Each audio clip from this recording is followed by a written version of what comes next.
Kentucky ranks 44th in starting teacher pay and 40th in average teacher pay. That is unacceptable. And it's hard to understand why we have not been able to come together and get this done for our educators, especially when our neighbors are figuring it out. We all know that we have to be competitive with our sister states. We have to be competitive with the private sector, and there will be a need for the local level officials, school boards and superintendents to have the tools to which to be competitive. Kentucky General Assembly is underway. Will the Democratic governor get any victories? Will the Republicans succeed in breaking up JCPS? The first week of the new session is ending, and here at 5:30 we are talking with our election experts along with some surprises that came late today in the race for a state Senate seat. And joining us is Republican consultant with McCarthy Strategic Solutions, Iris Wilbur-Glick. Hey, Iris. Thanks for coming in again, Iris. And Democrat, of course, former Metro Council President David Tandy, now with Denton Law Firm. David, the filing deadline closed at 4 p.m. today.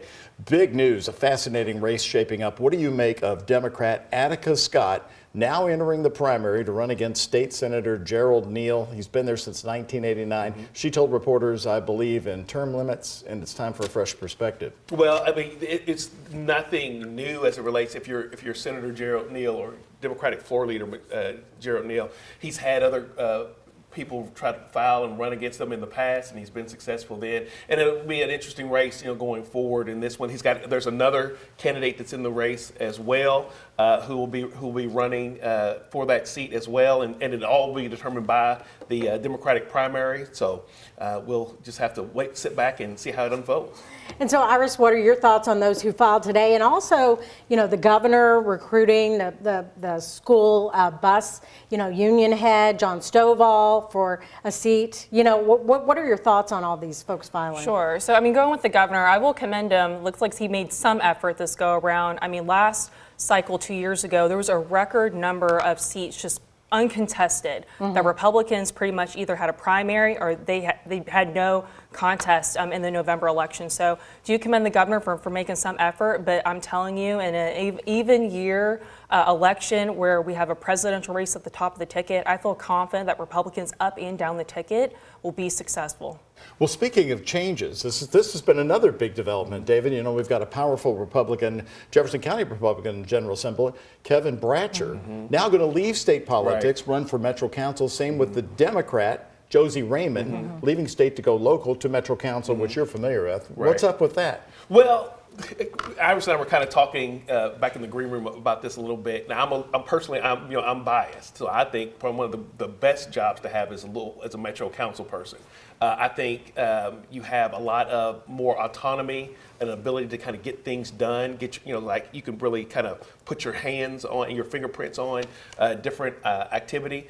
For Josie Raymond, it makes all the sense in the world. You're coming from the minority party into the majority on Metro Council. You can get a lot of things done. Now, the same thing is true for Kevin Bratcher as well. With the way that the Metro Council is set up, you really can't kill any legislation or defeat any bills in committee and keep them from seeing the light of day on the council floor. So he'll have an opportunity to really get some things going. Now, you mentioned that race, in his House district race. That's going to be an interesting race to watch. If there were going to be a race where you could see a flip in a seat, that one potentially could be one because of its makeup. You've got Tim Finley Jr., the CEO of ElderServe, and the pastor of Kingdom Fellowship Christian Life Church running in that seat, a former mayoral candidate. Plus, you got two strong Republicans and Chris Lewis and Debbie Peaton running in that seat as well. That's going to be a fun one to watch.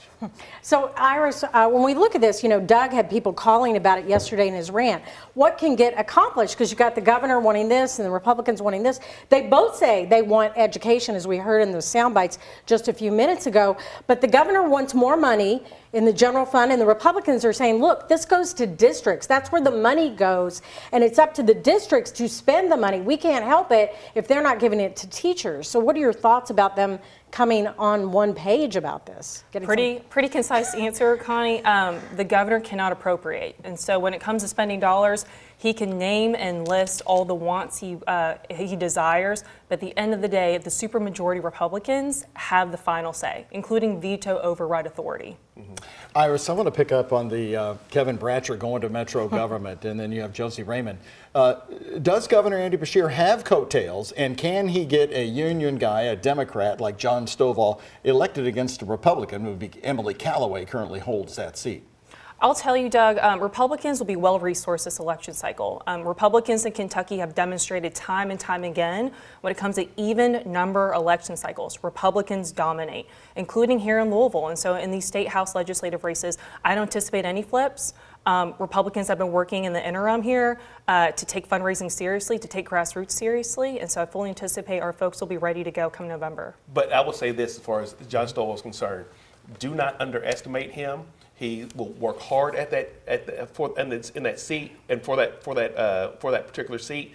And also, when you're looking at House races, just like Metro Council races, particularly in Jefferson County, it all boils down to knocking on people's doors and letting people get to know you personally, so that they can't label you as, oh, he's a crazy D or she's a crazy Republican. I talked to John Stovall, and he said everybody thinks I'm a Republican anyway, so we'll see how it goes. Big John. Pretty conservative, yeah. We really appreciate you both coming in. If you want to give your predictions on the weather, we're going to do that right now with snow in the forecast. Iris and David. If you don't like it, wait 24 hours. It will change. There you go, That's all you Colleen. have to say,